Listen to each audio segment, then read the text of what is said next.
High school. Oh, may swimming po pala kami ng mga kaibigan ko bukas. Kaya lang, bakit saan ba kayo pupunta? Magsiswimming daw po. Saan naman? Ligaw daw.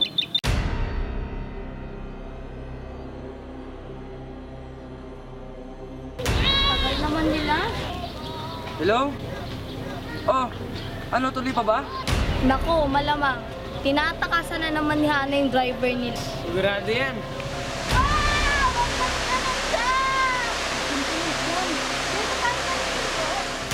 Saan nga tungo pre? Sa ligaw pare.